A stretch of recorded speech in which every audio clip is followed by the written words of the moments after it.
Have you heard of Thomas Harriot, Mike? I have not. All right, well, Thomas Harriot is the man that you've never heard of. Welcome to Nice Ashes. Join hosts Mike and Nate for cigars and culture. Let's go beyond the smoke.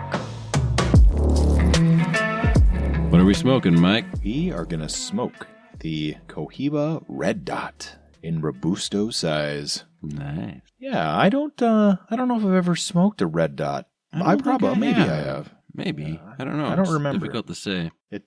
I'd be very surprised if I didn't like it. Yeah, that's my thought too. I'm pairing my Cohiba Red Dot with a Bell's Big Hearted IPA, which is an Imperial IPA. I believe, 9.5%. So if I make it through the episode, congratulations, everyone. Hey. I'm going to pair mine with sparkling water. So no whiskey this time, just sparkling water. But I won't need the whiskey, hopefully. If I do, I will tell you. If he does, he won't shut up about it. Yeah, that is a fucking guarantee. I mean, we still talk about the cult Blood Red Moon, and Mike decidedly did not like that one. No, I think that was possibly an invention of the Epstein Island. Yeah. It's got a good start. It's got some spice to this. The Cohiba, it's nice and firm in the hand, something the Tatianas are not. The Tatianas are very loose and spongy. This feels like, a manly cigar. Muscular. It does have that spicy, earthy taste. Yes, indeed. Not as spicy as the 8th Street. The 8th Street was like pepper. Oh, this is more like an herb. Yeah.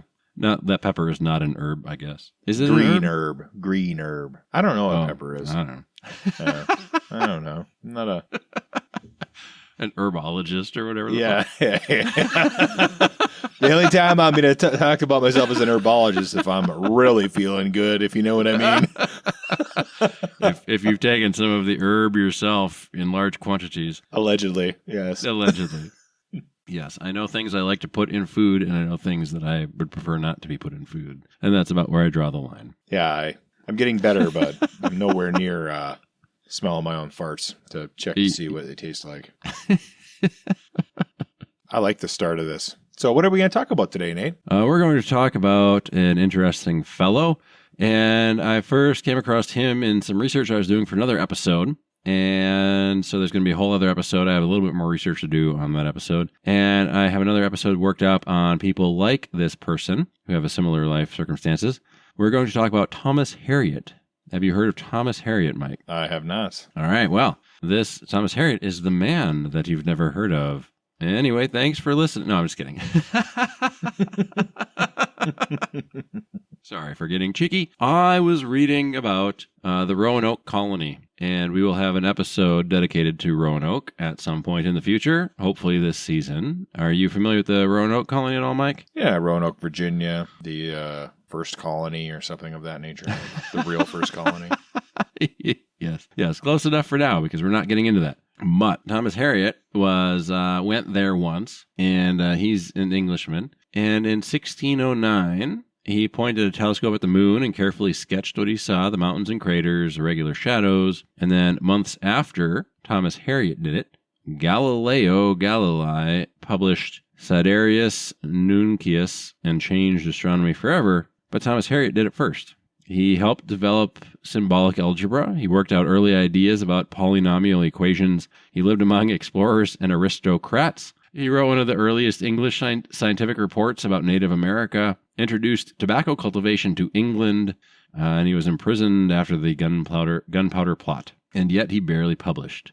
So he's done a lot of scientific things, but he never really published. So he's very unknown in the grand scheme of things. And he can be known now because we have access to information that has since been digitized and made available to us. But, back in 1609, you weren't really doing that. Yes. All right. So, in 1577, Thomas Harriot entered the University of Oxford.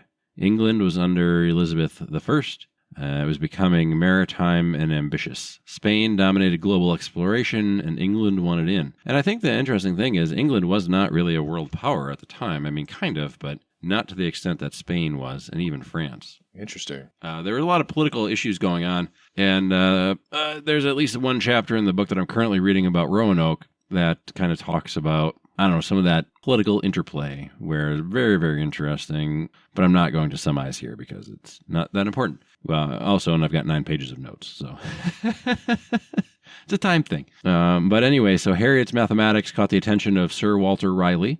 He needed someone that had navigation mathematics, could do ballistics calculations, astronomical positioning, and cartography. So Raleigh employed Harriot as a scientific employee, not a professor, but a working mathematician embedded in imperial ambition. So in the late 1500s, science wasn't yet institutionalized. There was no real research universities or grant systems. If you were brilliant, you needed a wealthy patron because there was no other way to make money, in that sense. Sounds similar to today's system. Strangely. Yeah. If you're a science person, you need a sugar daddy back then. So, and this patron and this kind of environment shaped Harriot's career. So he worked on practical problems, navigation, mapping, and gunnery. He wrote for internal use, not for public audiences. So he wasn't being paid to bring back reports to Elizabeth I.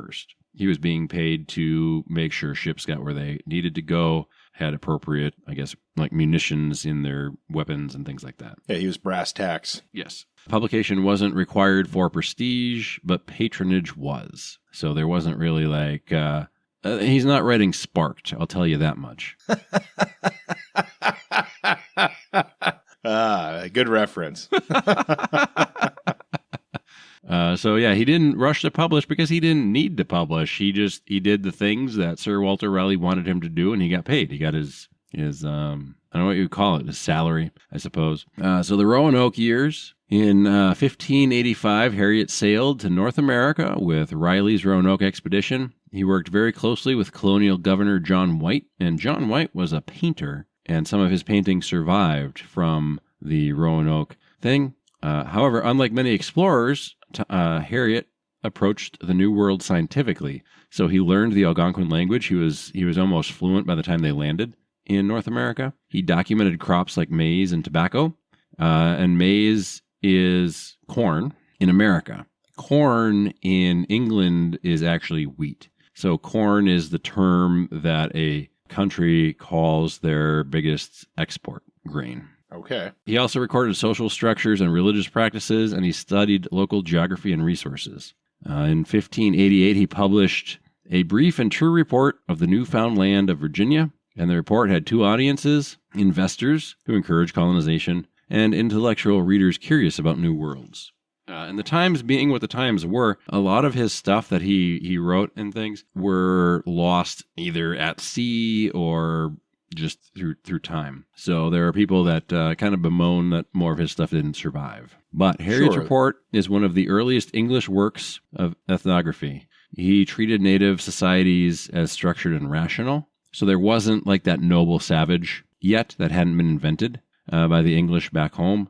So he treated the native societies as they were, more or less, right, as best he could. He avoided sensationalism that was common in the Spanish accounts, and he tried to apply empirical observation rather than myth. But all those things said, his book also functioned as colonial marketing. It downplayed dangers and emphasized opportunity. So it's kind of a duality in the early modern science where you have objective observation, but you also need to serve the imperial expansion. So he was both a scientist and an instrument of the empire, because if Sir Walter Raleigh couldn't get more investors to fund missions or voyages to the New World, then guess who doesn't have a paycheck? Thomas Harriot. Yes. I have a question for you, Nate. Yes, This person you're talking about, how do they spell their name? Sir Walter Raleigh. Oh, yeah. He's the one that goes to Ireland later, Mike. Is it Ralleigh? It's Raleigh. Is it Sir Walter Raleigh? Yeah. Got it. I was not sure if it was the Sir Walter Raleigh you're talking about or somebody named Riley. Is it more closer to like Riley? No, Or Yeah, no, R-E-I-L-Y not Riley. or something. I'm pronouncing it Riley because I don't know. My Just wondering, pronunciation's just man. clarifying. But yeah, 'cause Sir yeah. Walter Riley or whatever did go to Ireland and did a bunch of fucking colonial shit there. And he kind no of fell out of surprise. favor for a bit. But he was kind of the boyfriend of the Virgin Queen or single queen. I don't know about virgin, but. Well, yeah, supposedly a virgin. We know what's going on. They were Touched eating fucking for the very beef first jerky time. and cheese pizza back then, too, you know? Oh, yeah. They had to. Thank God Thomas Harriot came along and brought him back tomatoes so they could put some fucking tomato sauce on their pizzas. Right.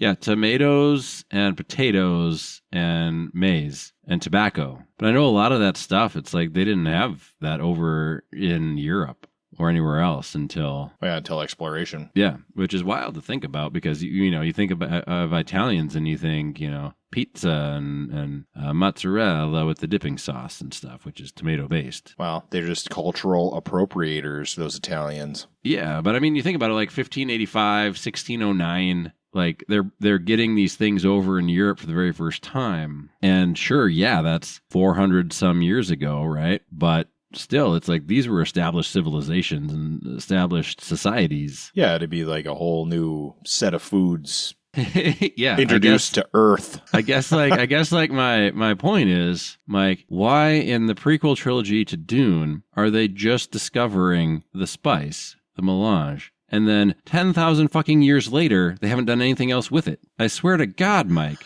What is fucking Brian Herbert doing? Okay, anyway, back to Thomas Harriot. Had to be done. So he actually ended up leaving Roanoke and returned to England. And we'll talk a little bit more about like what went on at Roanoke and why it's kind of a weird situation when we do our Roanoke episode later. But when he got back to England, Harriot turned towards mathematics. And he put forth his major work, Artis Analyticae Praxis, which was published posthumously in 1631, and it showed some pretty remarkable advances. So he had a systematic algebraic symbolism. He used the inequality signs, less than, greater than, in a recognizable form. He was studying polynomial equations. He had some early insights into complex roots, and he understood the relationships between roots and coefficients. And this is all before science was institutionalized. So this is just some guy out there. Yeah, he's like the court wizard. Yeah. Yeah, I mean, you'd put him, I think you'd put him in the same realm as like Einstein for his era. Oh, yeah, Da Vinci. Yeah. Quite a few of these names we recognize. Yeah, I mean, even Galileo, right? Oh, absolutely. Other than Galileo was somewhat harassed, allegedly. Yeah, perhaps rightfully so. We don't know. Well, stop being a round earth shill. He proceeded, or he parallel developed things that were later associated with René Descartes and Pierre de Fermat. But he didn't publish during his lifetime. Like I said, his major work was published after his death in 1631. He worked in manuscript circulation. He shared ideas privately among elite mathematicians. And in England, this was very, very common. On the continent, however, mathematicians were beginning to compete, publish, and claim priority. So Descartes published La Geometrie in 1637, and he became foundational to analytic geometry. Harriot had similar ideas earlier, but he didn't publish. So Descartes published first, even though Harriot discovered it first, timeline-wise. Are we referring to Descartes? I'm sorry, yes. I'm just clarifying for the listener. That yeah, is all. Man, I get so confused because, like, you got all those Greek fuckers who got to pronounce everything so weird, and then you've got, like, French fuckers who they put extra letters in there just to fuck with you. Yeah, it is confusing. Herodotus, right? Herodotus. Yeah.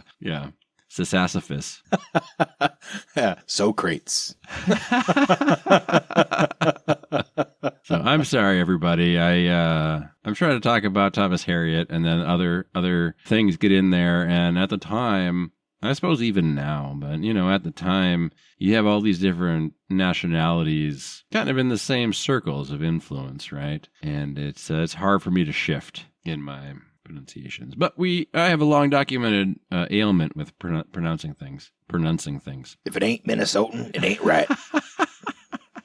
Descartes doesn't sound American to me. Sounds foreign. Yeah. Sounds like a commie bastard. Pinko for sure. Where are you at in your cigar, Mike? I'm about halfway. All right, let's do a cigar check because we're probably a little over halfway in the notes anyway. Perfect.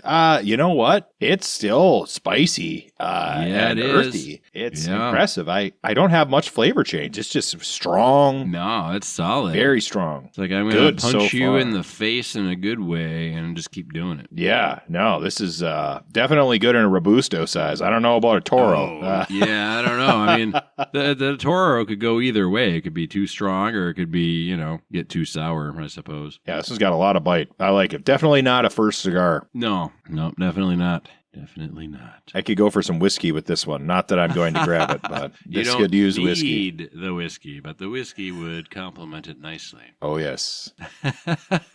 What's that sound, Mike? In your back? Is that a whiskey bottle calling your name? Mike. Drink me. I'm here for you.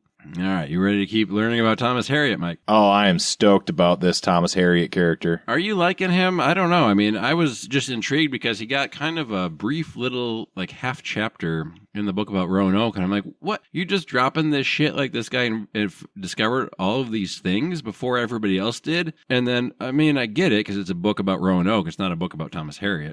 It sounds like this guy's like an elite researcher for these guys, these imperialist guys. Yeah. And, used his talents for evil, so to speak. Maybe good. Depends on your point of view. I mean, I guess to an extent, but I mean, you have to remember the time. It's the late 1500s, early 1600s. He goes and gives a non-romanticized, mythological telling of the Native Americans, treats them with dignity and respect in his works. Even John White, the governor of Roanoke, his paintings of the Native Americans are very objective and very fair to the Native Americans, from what I've heard. Like they're not the what is it when you go to the state fair and they draw you with the huge head and exaggerated features? Right, yeah, caricatures. Yeah. So I mean, these are like actual paintings and writings about these people as people, not these people as characters of some kind of European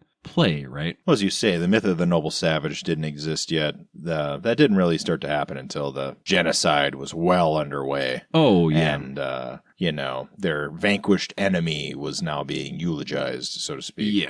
Yeah. So, I mean, it's very easy to say he was an instrument of evil, but I think based on the things that I've seen, sure, he was self-serving in some areas where he wanted, we're going to downplay the perils of the New World and we're going to say there's lots of rewards to be had here. But that didn't extend to saying, bad things about the Native Americans and these are a pestilent people that need to be wiped off the face of the earth. I mean, he gave them a very objective and fair, and some of the earliest documented interactions with them. So that would be the I don't know how you'd phrase it, but the best documentation we potentially have of a pre-European contact people. Right. He's our record of first contact, so to speak. Yeah. Before they've, and the Spaniards had been there. Spain had been there. Not necessarily on Roanoke where he was, but Spain was definitely on the continent, but they didn't interact with everybody at that time. They were more in Florida. Right. Entirely in Florida and Georgia, I think. Yeah. Maybe South Carolina. Yep. So it was, it's very interesting because it's easy, and it's easy, especially in today's political climate and culture and stuff, where it's like, oh, he was the evil colonizer and the evil white man and whatever. And I mean, say what you want, but pretty much everything that I've read about Native Americans is pretty much exactly the opposite of how they're portrayed in any American Western movie. Very few of the old ones, for sure. Very few. 70s, once you got into the 70s, but... Oh, yeah. But, and I think, to some extent, The Searchers and that's one of my favorite John Wayne movies, and I know I've said that before. But I feel like that, I don't know, out of all of the John Wayne movies, that probably gave the Native Americans the fairest portrayal, even though it was still kind of Western-y, right? Yeah, I mean, like McClintock had a positive representation, but it still had some negative tropes associated with it. A lot of the Clint Eastwood movies were pretty positive. Yeah. Well, if you haven't read it, I highly recommend reading The Sun. Can't remember who wrote it right now. I think Philip Meyer. If you read The Sun, it's a novel but a lot of the Native American stuff in there is 100% historically accurate. And I looked it up because I was reading the novel and I was like, this can't possibly be true, but it was, where they give a lot of the Native Americans, the women were the ones that actually had a whole lot of say in a lot of things, especially with sexual relations and things like that.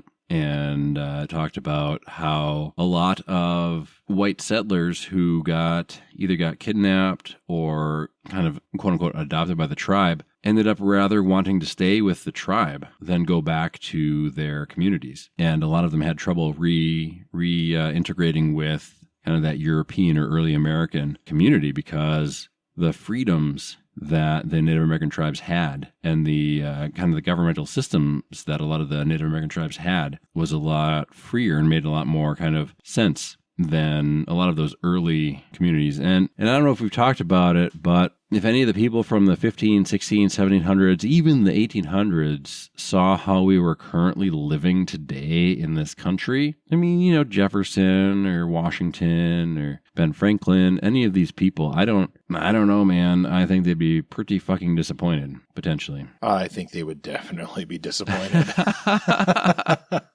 But it was interesting to me that this novel kind of put forth the idea that the Native Americans are more free than the Europeans that were there on the continent, when kind of freedom was one of the reasons, besides, just exploitation, that a lot of them came over. And so I looked it up and sure as shit, like it was true. Like the pathway to becoming a full member of the tribe was very easy. And once you're a member of the tribe, they didn't give a shit what color your skin was. They had a lot of aspects to their society that were superior to the European society at the time. Oh, yeah. For certain. Which is something, even if people are like, oh, yeah. So in school, it's like, oh, yeah, the Europeans came here and then they brought their smallpox and they killed a bunch of Native Americans and that's bad. But they never sat down and told you why Native Americans are good, which I think is a travesty. Definitely doesn't do justice to the history of this continent. No, not at all. So I guess long story short is I feel that Thomas Harriot and his recordings of the Native Americans at the time, I feel like he did a good job in terms of the historical lens you can cast back on him,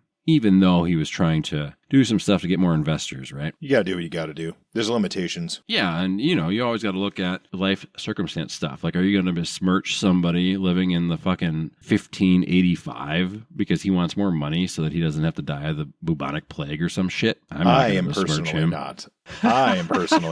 But it has to be said just so it's addressed, right? Yeah, I mean, there's certain things you can like kind of say, yeah, that's a product of his time, yada yada. I don't know. All the Epstein Island stuff is not a product of your time, yada yada thing. But Thomas Harriot, I think, is well within the realm. All right, so we're going to talk a little bit about the moon, Mike. The moon. Oh, my. Well, the moon is round. All the other planets are round. All the stars are round. The Earth, though, that thing's fucking flat. Well, they're round. That doesn't mean that they're circular or spherical, right? Spherical. Like, the round is not necessarily spherical. It could just be like a plate, flat like a plate. It just happens to be round.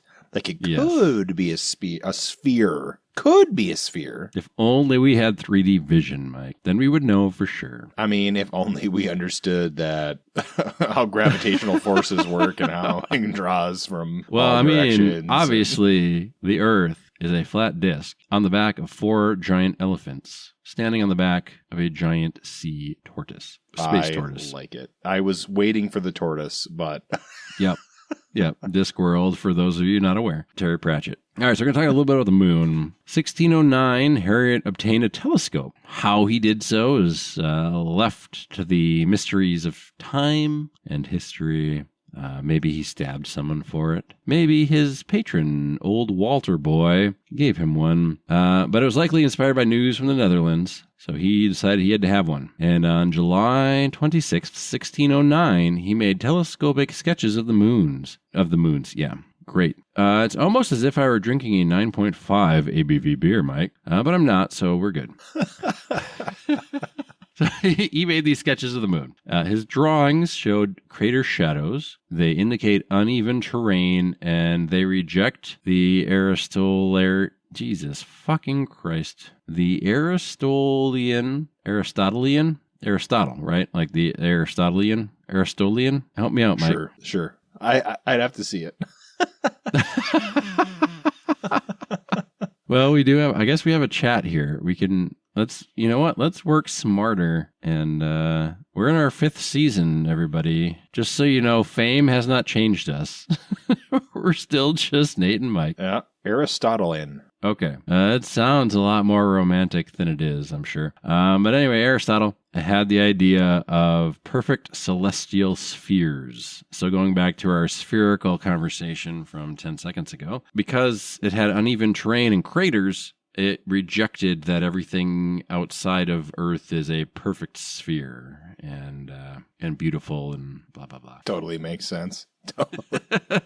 Why wouldn't there be just 2 different rules just because we're on this planet and the other planets we're not for on? sure. Well, it might go back, and I don't know for sure, but I know back then a lot of it was, God doesn't make anything imperfect, and the only reason Earth has craters and shit is because humans are here. We're imperfect beings, and we're not out there, so everything out there has to be perfect. Makes sense. Well, and for an introvert, it might be true. All right. Meanwhile, at the same time, Galileo began observing later in 1609. So he wasn't even on the cutting edge like Thomas Harriot was.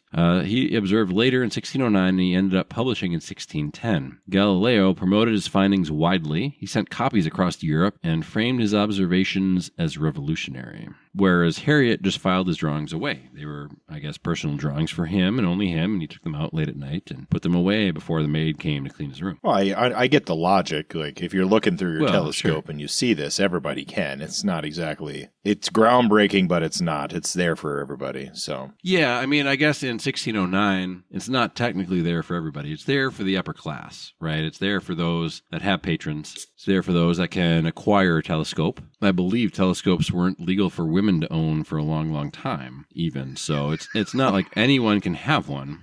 Oh my God, tell me that you have do you have evidence to back that claim up? I hope it's That's a later true. episode, Mike. It's a later episode. I told you we're going to be talking about a bunch of people like Thomas Harriot. Okay? Old-timey sexism and racism is so fucking funny, dude. It's like so ridiculous. Man, dude, if women have telescopes, they get the vapors. Tell me what. Yeah, if they get telescopes, next they're going to be cheating whores. Well, it's interesting because with Thomas Harriot, right, the scientific community was changing during his lifetime. Because we talked about earlier in the episode where other countries, there was kind of the start of a scientific international community, at least in Europe, and these other scientists or scientific minds were beginning to publish their works because they recognized that that was a way to get fame and promote themselves, their names, and potentially attract patrons and things. And if you already had a patron and the patron's mission wasn't let's better everybody for science, then you had really no desire to publish outside of what your patron required of you. So it's kind of interesting because the scientific community was burgeoning, becoming a thing at the time, and he was kind of, I don't know, maybe he missed it. You know what I mean? Well, it's if you're... No, I don't want to... How do I say this? I'm just going to say it. If you're stuck in a system, you're not going to buck it, you know? And if it's benefiting you, you're certainly not going to buck it. Sure. And if publishing something that's not related to what you're being paid to research is going to threaten your income, you're certainly not going to publish. Yes. And I think that most of this other stuff kind of goes to show that Thomas Harriot was very scientific and he was very interested in a lot of things, even things he wasn't being paid to be interested in, which I guess makes him a little more relatable or more interesting of a person in history, because he seemed to have that kind of innate desire to find things out or figure things out or, research things or kind of be an objective reporter, observer. And also, I mean, with what happened with Galileo, can you blame Thomas Harriot for not wanting to show his moon drawings to somebody that thought that the moon was a perfect creation from God and should be perfectly spherical? Oh, yeah. I mean, that's the You know point. what I mean? I mean, there's a lot of other things. Yeah. I mean, there's a ton of other things going on in Europe at the time where it's probably not in your best interest to be too crazy. Yeah, this is not that far away from witch trials and Yeah. the Spanish Inquisition, which Yeah. really affected the Jewish and Muslim population. But nonetheless, the fear is the fear. Well, yeah. The fear is the fear. Anyway, so because he published, Galileo became the symbol of the scientific revolution, and Harriot became a footnote, or even a footnote of a footnote, because I certainly had never heard of him until I started reading about Roanoke, which really has very little to do with scientific stuff. It just so happened he was there on the ship over there, did some research, and came back. The difference wasn't observational skill; it was basically publication strategy and personality. So there was a shift from private science to public science, and the growing importance of print culture. So I don't remember when the printing press was invented, Mike. I know we talked a little bit about the printing press in our butterfly effect episode, but it was very hard until the printing press came along to distribute any of your findings. There was also the emergence of scientific celebrity. So Harriot was kind of the old model. Galileo helped invent the new model. Right, so they both would have been on the island of their day. Yeah, and I don't know the ages, right? I don't know how old Thomas was when all this was going on. Could have been like a baton passing. Not that it actually happened, right? But one era to the next. Then we have the Wizard Earl and Suspicion. That sounds very intriguing. Anytime we talk about wizards, I'm in. I mean, pretty much anytime we talk about anything, you're in. We've got 5 seasons of proof. True enough. I guess we have the one outlier is the 9/11 episode. You weren't super in on that, but that's okay. It was the finale. My defense, we didn't start recording until midnight. I know, and we've never done that many episodes in one day. It was a big day. Possibly a mistake. We had a very romantic evening at the holiday fair. Yes. The Hallmark Yes, Channel movie holiday fair thing. Ooh, I just got butterflies in my stomach again, Mike. So the Wizard Earl, Harriot became closely associated with Henry Percy, a powerful nobleman interested in science. Which was the Percy that went to find the lost city of Z? It was a Percy, wasn't it? Was it Henry Percy? I have no idea. Who the fuck went to go find the lost city of Z? Okay. We're gonna find Google this the out. show. Google the show, everyone. Well, it's like fucking Percy. Oh, Percy Harrison Fawcett. Percy Fawcett. Okay. Not, but I was right on the Percy thing. Anyway, yeah. it's close enough. I mean, history is weird and fucked up, so it could have been the same one, but it's not. So anyone that thought Henry Percy was the lost city of Z, Percy that's not true. Anyway, Harriot also became not a Gryffindor. Very true as well. But 10 points to Gryffindor anyway, just because they were mentioned. All right, so Harriot became closely associated with Henry Percy. He was a pretty powerful nobleman, and he had an interest in science. Percy's circle included mathematicians and natural philosophers. They're sometimes called the School of Night, possibly unfairly, and they were rumored to engage in atheism or occult speculation. Very nice. Atheism and occult speculation are not the same thing. They're not synonymous. Even close. No. Yeah, they're not even close. They're kind of opposites. Well, this is like 1605, so they don't know. They don't know what they Yeah, don't it's know. like the communism of their day, right? They You don't know just what say they it don't out know. loud, and then they're the boogeyman. It's not Catholicism or Christianity, so it's right out is what it is. In 1605, the gunpowder plot shocked England. Percy was implicated and imprisoned in the Tower of London, and Harriot was briefly detained due to the association. Now, this was Jacobean England, where mathematics could look like astrology, astronomy could look like heresy, scientific circles could look politically dangerous. I'm getting so into my notes, I gotta relight the old cigar. Harriot lived in a time when intellectual curiosity could trigger suspicion, religious tensions ran high, and being connected to the wrong aristocrat could land you in prison. Science wasn't safe yet. And then we're going to go through the death, obscurity, and rediscovery. So Harriot died in 1621.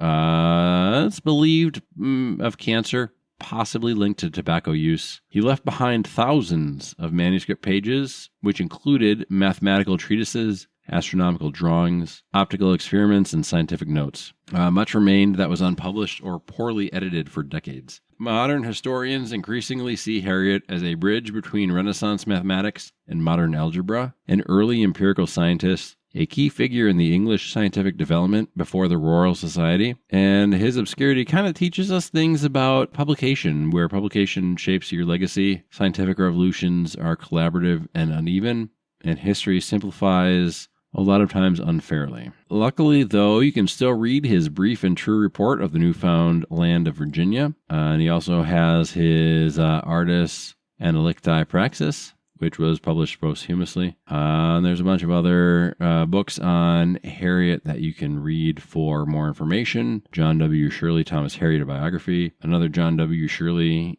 Thomas Harriot, Renaissance scientist. And Stephen Pumphrey, Latitude in the Magnetic Earth, and some other things that are out there about Thomas Harriot. So I don't know. I guess when I first heard of him in the book that I was reading, I was very intrigued. It just sounded very interesting. This person that had done so much and yet I had never heard of. Yeah, I've never heard of him. It's very interesting. These hidden characters behind the scenes types that affected things severely when you talk about the nuts and bolts of exploration in that era. Oh, yeah. But who, their names aren't in the history books in the same way as somebody like Galileo. Yeah. Well, and I guess the modern, not modern day, but a closer to modern day equivalent would be Rosa Parks, right? Rosa Parks wasn't the first one that the movement picked to protest the bus situation. There were several protests, women that were picked prior to Rosa Parks. But Rosa Parks' story was the one that got picked up by the media, and that's the one you hear about. You don't hear about the other women who did the same thing, also chosen by the movement, to try and trigger what they triggered with Rosa Parks. Because Rosa Parks wasn't just a housewife or something that decided she'd had enough. She was vetted by the movement. It was a calculated thing, because they had done it before, and it just never took off. But it did with Rosa Parks. Right. It's a bit of AstroTurf. I mean, it's a legitimate issue, but... Oh, it's a legitimate issue for sure, but it wasn't like she woke up one day and she said, you know what, I'm sick and tired of all of this shit. Really is. It really is. I mean, she did... Rarely is. Rarely is. Oh, rarely is. I mean, I guess at one point she did wake up and said, I'm sick of this shit and let's get involved with the movement and what can I do? But, it was a little bit manufactured. Not to really take anything... Well, yeah, I mean, not to take anything away from it, but, when you look at it, I read a really good book on the civil rights movement and everything, and, kind of Martin Luther King, and he was becoming more national in scope. And so they had a bunch of local chapters to do the local stuff. And then he would go around to the local chapters to rah-rah, right? But he couldn't really be involved in all that the little local stuff because he was doing the national stuff, which is kind of, scaling, right? Scaling of stuff. And I think it's applicable kind of to, say, the science community in Thomas Harriot's day where he's doing the same stuff. He's doing stuff earlier than Galileo was doing stuff. But he doesn't scale because, one, he doesn't need to, and two, it wasn't really available to him in the same way it was to the younger generation coming up. He's a trailblazer in his own way. Yeah. I mean, I guess it's lucky that any of his stuff survived when you think about it. Oh, yeah. When people think about all the research and documents that have been lost over the years, it's disturbing. Can be disturbing. Yeah, very much so. I mean, there's so much that's been lost. Well, Nate, my cigar is out. And okay. I'm not going to relight it. I have probably... I'd say 3/4 of an inch left. Oh, wow. Okay. And I'm good. I'm good. How much do you have left? Hell yeah. Well, I've got 2 inches left, but I've had to relight it twice. I got really excited about Thomas Harriot.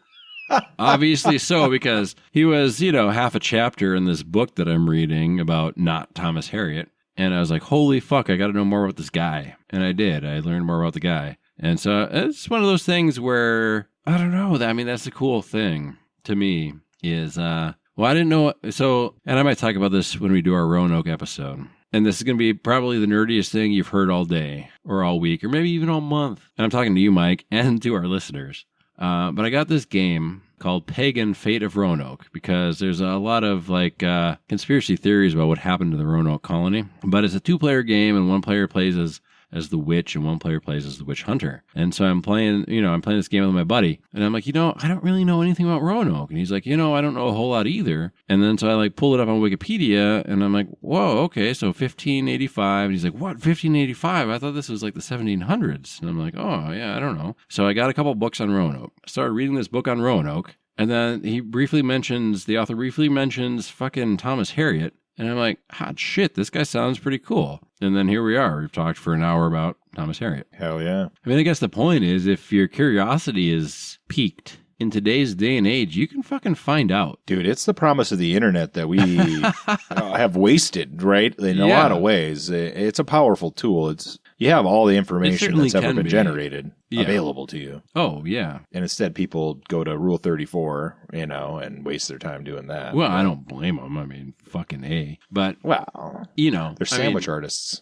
46 seconds later, you can look up Thomas Harriot. Right. It's like people getting rolled at the store. I mean, you should at least do a price check.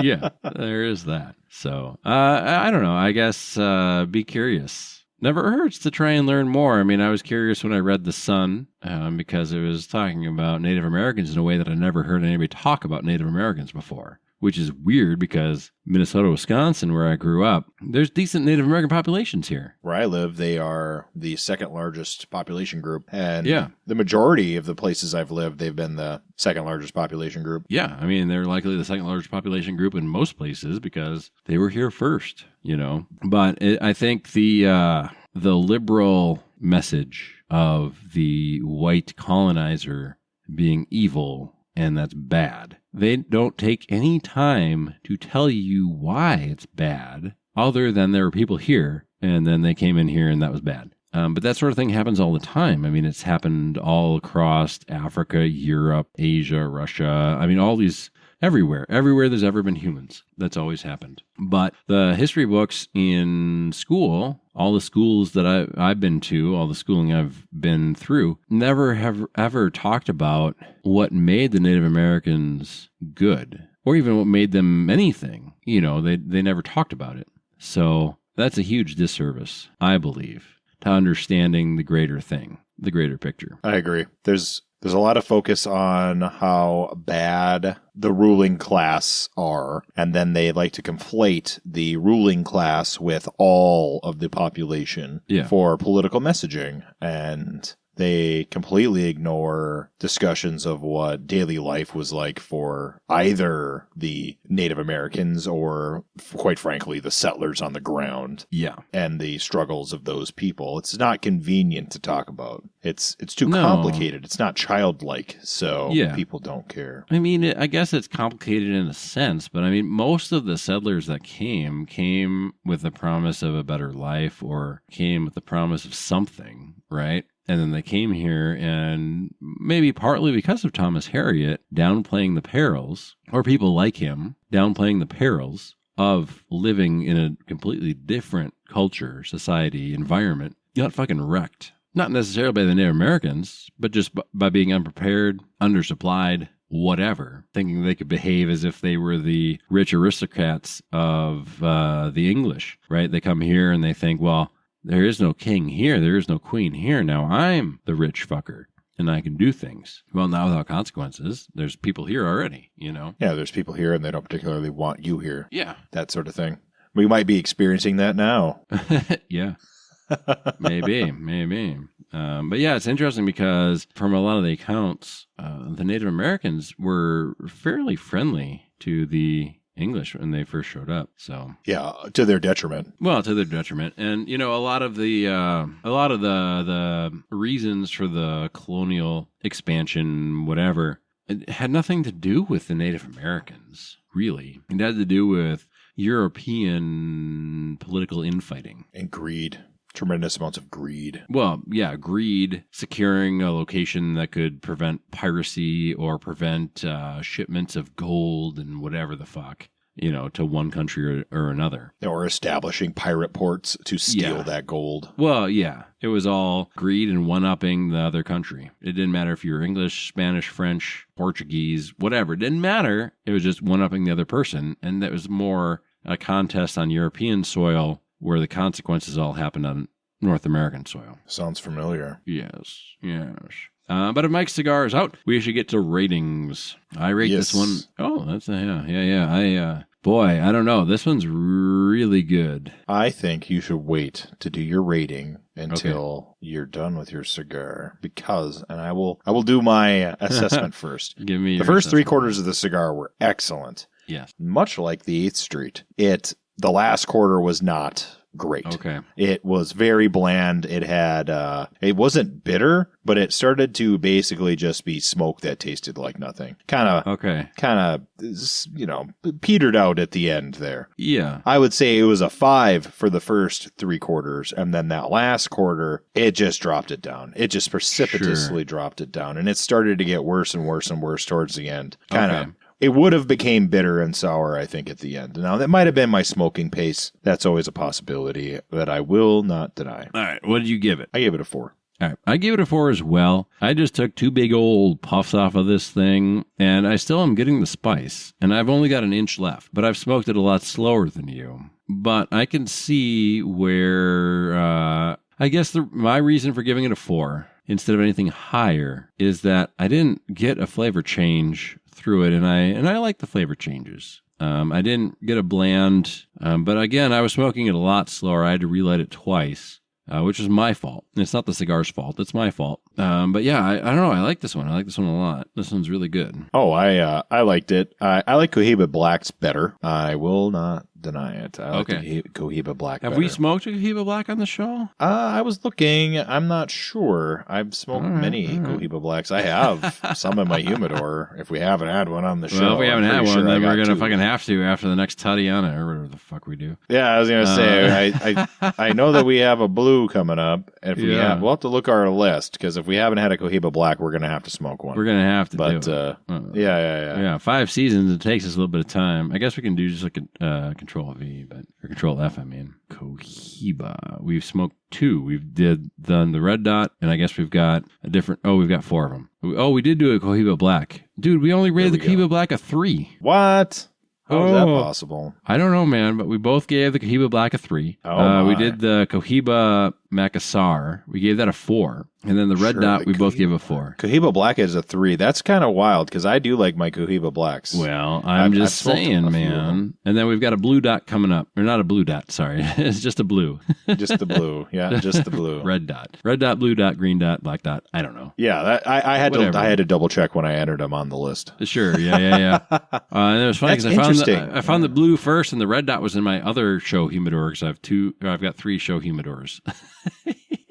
So the Tatiana was in my flavored humidor, and then the Cohiba Red Dot was in a different show humidor than the blue was. So it's interesting times, admin. Yeah, maybe we'll have to readdress the Cohiba Black. I don't know. I think we will. Yeah, we occasionally I would not do be that. opposed. I wouldn't be opposed. Yeah, I don't know if I have. I don't know how many I got in my humidor, because I smoke them now that we've had them. I smoke them, but even though we like the Massacre and the Red Dot better, presumably, than the Black. Presumably, yeah. Well, you never know, because it depends on cigar order sometimes. If we smoked a strong cigar before a Cohiba Black, there's a lot of factors. There's a lot of factors, and I think the Cohiba Black was one of the earlier seasons, so I don't know, man. Like, our cigar palates, even though you've smoked a lot more cigars than I have, like, I know my palate has changed from season 1, for sure. Mine has. For sure. So the more you do it, the more you pick up on things, I guess. So I would love to try Cohiba Black again. You got to come visit, and we'll do that. Yeah, that sounds like fun. We'll have to plan a weekend and get her done. Oh, yeah. Anyway, I hope everyone enjoyed learning a little bit about Thomas Harriot. There's more stuff about him online, and of course, but we're going to, in the future, talk about the Roanoke colony and what happened to them. And we're going to talk very soon, probably within 2 episodes, about some other people that did things better or sooner than other people that got the credit for those things. So thanks for listening, and we will catch you next week. Be safe, have fun.